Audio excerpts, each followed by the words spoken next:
আসসালামু আলাইকুম, আশা করি সবাই অনেক ভালো আছেন। Basic knowledge for site engineer এই টিউটোরিয়ালে আপনাদের সবাইকে শুভেচ্ছা এবং স্বাগতম জানাচ্ছি। আমরা চলে এসেছি আমাদের আপনারা দেখতে পাচ্ছেন এটা আমাদের ধারাবাহিক ভিডিওগুলোতে প্রথমে হচ্ছে আমরা ফাউন্ডেশন, তারপর হচ্ছে কলাম, তারপর হচ্ছে গেট বিম, তারপর হচ্ছে সেপ্টি ট্যাঙ্ক সবগুলো বিষয় নিয়ে আলোচনা করছিলাম। সেটা যদি আপনারা দেখে না আসেন তাহলে হচ্ছে আমাদের ভিডিও ডেসক্রিপশনে সেই ভিডিওগুলোর লিঙ্ক দেওয়া থাকবে, সেখান থেকে হচ্ছে আপনারা দেখে আসতে পারেন।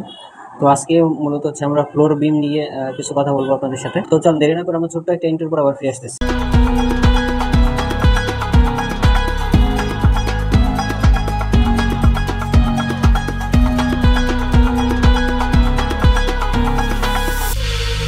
ওকে, ধন্যবাদ সবাইকে অপেক্ষা করার জন্য। দেখতে পাচ্ছেন এটা আমাদের একটা 3 তলা প্রজেক্টের হচ্ছে 3 স্টোরি রেসিডেন্সিয়াল বিল্ডিং এর হচ্ছে এখানে দেখেন লেখা হচ্ছে বিম layout for typical floor plan. Typical floor প্ল্যানের হচ্ছে বিম লেআউট প্ল্যানটা, যেটা ফ্লোর বিম আমরা বলি। একটা হচ্ছে আমাদের গেট বিম আর একটা হচ্ছে ফ্লোর বিম। এটা হচ্ছে আমাদের ফ্লোর বিম। ফ্লোর বিমের মধ্যে এখানে দেখেন আমাদের প্রতিটা বিম গুলা নাম্বারিং করা হয়েছে। এখানে দেখেন FB2, এটা হচ্ছে FB2, এটা FB1 এবং হচ্ছে এটা FB1, এটা FB1 মানে ফ্লোর বিম 1, ফ্লোর বিম 2 এইভাবে মার্কিং করা হয়েছে। এখানে মূলত হচ্ছে আমাদের 3 ধরনের বিম আসছে।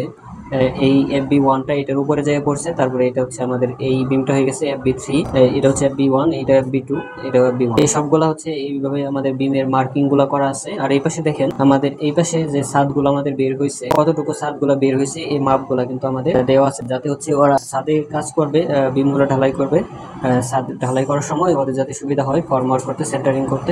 যখন ছাদের শাটারিংটা করবে তখন যাতে হচ্ছে ওদের সুবিধা হয়, তার জন্য মূলত হচ্ছে আমাদের এই ছাদের যে কোন দিক দিয়ে কতটুকু বের হয়েছে এই মাপগুলো দিয়ে দিয়েছি, যাতে আমরা বুঝতে পারি। হ্যাঁ, এই হলো মোটামুটি হচ্ছে প্রবলেমের যে ডিটেলসগুলো এখানে দেওয়া থাকে।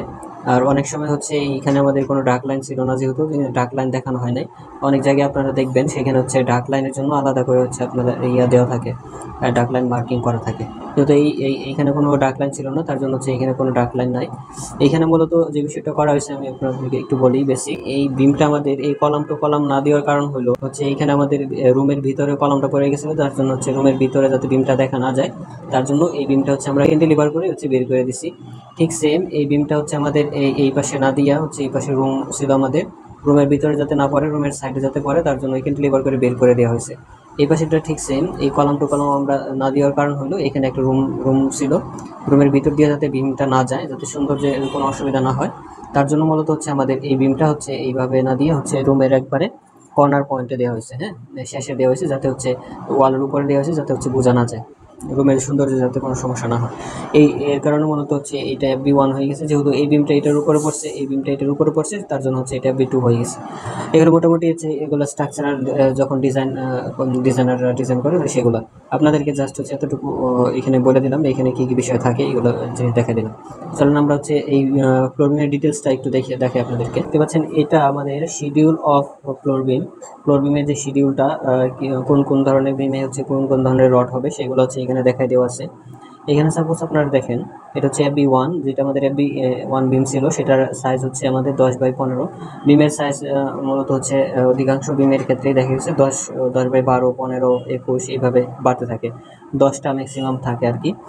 অনেক সময় এটা বাড়তেও পারে, 10-এ হাইরাইজ যে প্রজেক্টগুলো সেগুলোতে হচ্ছে 10-এর উপরে হতে পারে। তো ম্যাক্সিমাম ক্ষেত্রেই হচ্ছে আপনাদের 5তলা, 6তলা, 7তলা এগুলো বিল্ডিংয়ে হচ্ছে আমরা ম্যাক্সিমাম টাইমই হচ্ছে 10/10 প্রস্থ থাকে। এই হলো মোটামুটি হচ্ছে আমাদের দেখেন এখানে উপরে হচ্ছে আমাদের দুইটা হচ্ছে স্টেট বার, 16 মিলি স্টেট বার, একটা হচ্ছে এক্সট্রা টপ, এখানে একটা এক্সট্রা টপ থাকবে, এবং নিচে আমার নিচের লেয়ারে হচ্ছে দুইটা 16 মিলি স্টেট বার থাকবে, এবং হচ্ছে এটা ক্লিয়ার কভার থাকবে।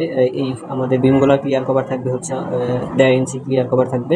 এটা হচ্ছে মিড সেকশনে যাই হচ্ছে আমাদের এই উপরের এক্সট্রা টপটা এইখানে নিচে চলে যাবে, এবং আমাদের 1.5 ইঞ্চি ক্লিয়ার কভার ঠিক সেম। এইখানে আমাদের স্টিরাপগুলা দেখেন 5, 7, 5 L/3 তে আমাদের ভাগ হয়ে যাবে। প্রথম L/3 তে হচ্ছে 5 ইঞ্চি সেন্টার টু সেন্টার আমাদের স্টিরাপগুলা বসবে, রিংগুলা বসবে। এটা মূলত এখানে দেখা দেওয়া আছে। FB2 তে যেটা হবে এখানে দেখেন FB2 তে দেওয়া আছে এখানে দুইটা 16 মিলি স্ট্রেট বার, আর হচ্ছে এটা দুইটা এক্সট্রা টপ। হ্যাঁ, 16 মিলি এক্সট্রা টপ দেওয়া আছে এখানে দেখেন এই দুইটা হচ্ছে এক্সট্রা টপ, এগুলো হচ্ছে স্ট্রেট বার। নিচে ঠিক সেম এই দুইটা স্ট্রেট, এবং হচ্ছে এটা আমাদের যেহেতু কর্নার পয়েন্ট মানে হচ্ছে কলামের থেকে L/3 দূরত্বে হচ্ছে আমাদের দুইটা এক্সট্রা টপ হবে উপরে, এবং হচ্ছে মিড সেকশনে যাই হচ্ছে আমাদের এই দুইটা এক্সট্রা টপ চলে যাবে হচ্ছে নিচে চলে যাবে। এই মূলত হচ্ছে FB2।